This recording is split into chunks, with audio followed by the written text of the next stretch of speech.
So with that, Mr. Nagy, we'll go to you for an opening statement, 5 minutes or less, please, sir. Thank you very much for the opportunity to share my views. Just to give you a bit of background, I'm based in Tokyo.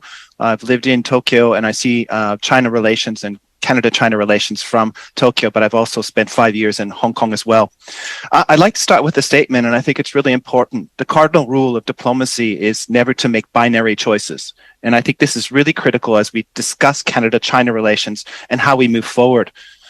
In 2021, according to Statistics Canada's report, all our agricultural product trade went up with China. That agricultural relationship and the export of other raw materials to China continues to deepen despite record unfavorable ratings. And I think this is really important. It places us in a position of thinking about what are the economic benefits of a relationship with China and the realities of the politics. Second, I think we have many challenges globally and regionally that we need to be thinking about in terms of bilateral, in terms of our relationship with China. Whether we're thinking about non-traditional security issues such as transnational diseases, whether we're thinking about environmental problems, China will be part of that solution. And as a result, we need to find and build bridges. Notwithstanding, I would like to focus on 3 specific points that I think are really critical to thinking about Canada-China relations. First, China's broad intentions to weaken international institutions, redefine how we understand democracy, redefine how we understand human rights, and redefine how we think about rule of law. Second, and I think importantly, is the political influence campaigns within Canada that particularly target ethnic Chinese Canadians and how it influences our democracy, and it creates challenges in terms of creating coherent, rational, and fact-based policy to build a productive yet awkward coexistence with China. Third, and I think really importantly, is to clearly understand China's intentions within the Indo-Pacific region, and that is to reorganize the regional security architecture so that states, like-minded states like Japan, South Korea, Australia, defer to Beijing's wishes before they consider their own priorities within the region. With that, I think Canada has a deep interest in working with like-minded countries, whether it's the United States, Japan, Australia, South Korea, in strengthening collaboration on building a rules-based order. And that means working within the United Nations, working within the International Monetary Fund, working within the World Health Organization to ensure that it's a rules-based, transparent process of how we protect this international system that protects middle powers such as Canada from a might of is right approach to foreign policy. On my second point, in terms of political influence campaigns within Canada, and Canada is not only a victim of this, of course, Australia and others as well, it's really critical that we protect our Chinese Canadian citizens, but also ensure that our Canadian businesses, as they interact with China, are thinking about Canadian interests. This means increasing transparency with regards to Chinese language media, understanding who are the owners of those Chinese language media resources, and understanding and creating much more Chinese literacy amongst the ethnic Chinese community within Canada, but amongst the Canadian community in general about the kinds of operations that the United Front Work Department is deploying in Canada to shape our political choices and, of course, shape our relations with China. The third area that I think is really important is to understand the importance of a stronger forward-leaning presence in the Indo-Pacific region that does support a rules-based order. About $5.5 trillion of trade goes through the South China Sea, East China Sea, in and around Taiwan. Of that, about $25 billion of Canadian trade is moving in and out of the region. Any kind of friction within the region, a cross-strait contingency in which China pursues a reunification, will fundamentally affect the regional economy, but of course Canadian economic interests within the region. It's critically important that we work with like-minded partners such as Japan, the United States, South Korea, and Australia to engage in what we call transit operations, ensuring that maritime domain awareness is robust, but also identifies the challenges that the Chinese are making in terms of gray zone operations, lawfare operations, and of course the use of force. It's critical that Canada continues to engage with China, engages through key lines of cooperation, such as environmental cooperation, trade, thinking about non-traditional security cooperation on transnational diseases, piracy, illegal fishing. But at the same time, we need to draw strong lines. We need to encourage transparency at home and in our bilateral relations. And we need to increase the literacy of Canadians and Canadian politicians about what's happening with regards to China, Canadian relations, but the broader Indo-Pacific region. Thank you, Mr. Nagy. I think we'll have to call it for time there, but you'll have more to say, and I'm sure you'll work it into some of your answers.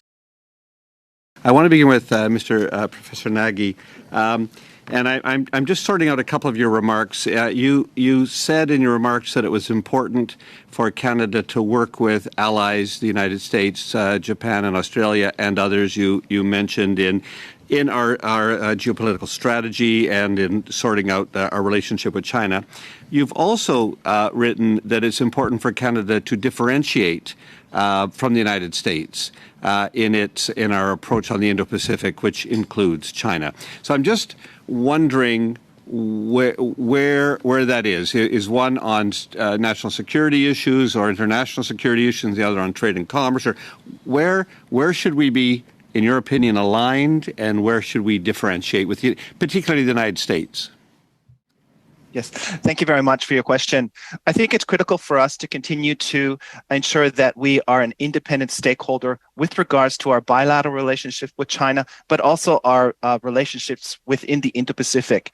And there is a danger that if we align too closely with the United States, in particular on a securitized approach to dealing with China, that we will become another victim of U.S. policy. China understands that, and they use often the expression that you kill the chicken to scare the monkeys, and that they understand that the best way to pull apart a U.S. Approach to the region is to work on its weaker partners, and the weaker partners include Canada, it includes Australia, it includes South Korea to a certain degree, and it includes European countries. We need to ensure that as we engage with China, that we need to have a policy that is less securitized than the United States, find opportunities to use Canadian diplomacy to work with China. But at the same time, I think it's very critical that, again, we work with the United States, Japan, Australia, and other partners in concerted ways to promote trade, to promote a rules-based order, to fight against human rights violations within the region, and to really send the message to China that as we work to shape its behavior, that Canada does have a slightly different approach. And I think that is going to continue to be important so that we can build an awkward coexistence with a rising state that really does have values that are different than us.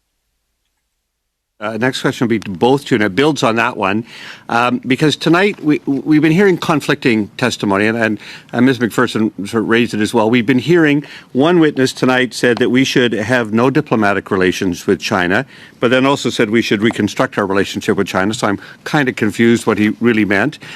Yet last week, a professor from Queen's told us it's not a question of whether or not we have a relationship with China, because it exists, it's large, it is influential, it's how we have a relationship with China. And I'm just trying to understand that, because also in the context of health tonight, we heard that it was absolutely critical for the health of our global population that we find a way to work with China because of its significance in issues of health. And we hear that we should withdraw or sometimes actually isolate China. So for both of you, just trying to work out that dichotomy. I'm kind of on dichotomies tonight, and I have about a minute for both of you, a minute and a bit for both of you to comment on that. It's a country of 1.4 billion people. We have shared interests in dealing with environmental issues, in dealing with health issues.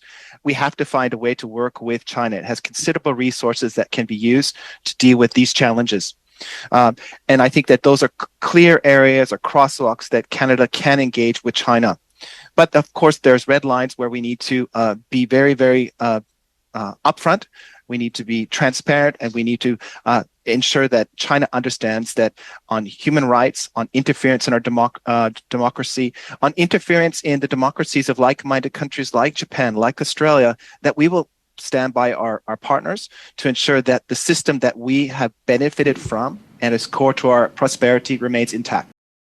Getting back to an answer you provided to the first question Mr. Oliphant posed, you said that the PRC is focusing on these weakest allies of the United States, knowing that the most vulnerable or weakest U.S. partners clearly being targeted by the PRC that is trying to isolate them. Would it not actually be an argument in favor of a rapprochement, a closer coordination with the United States? Thank you very much for the question. And I think that, again, we need to engage in a nuanced approach in how we work with the United States when it comes to our partner, how we engage with China. China does understand that U.S. allies like the United States, like Australia, even European countries are much more vulnerable to Chinese coercion. And if we work too closely and we have an over-securitized relationship with the United States as it comes to China, that it will put Canadians and Canadian businesses in a position where they could be coerced or they could be used as leverage for that relationship. I think the cases of Michael Kovrig and Michael Spavro are a very good example of how Canadians were used to change the relationship and to weaken the partnership with the United States and Canada. We were fortunate that we were able to come out of China eventually, but again, the relationship with the United States and the choices that we make with the United States need to be highly calibrated and nuanced. Strengthening a securitized relationship with China will put Canadian businesses and Canadians in danger in China. And this is why I think we need to continue to think about how we can have a Canadian approach that complements the United States, but also very much understands how we could be leveraged to put pressure on the United States.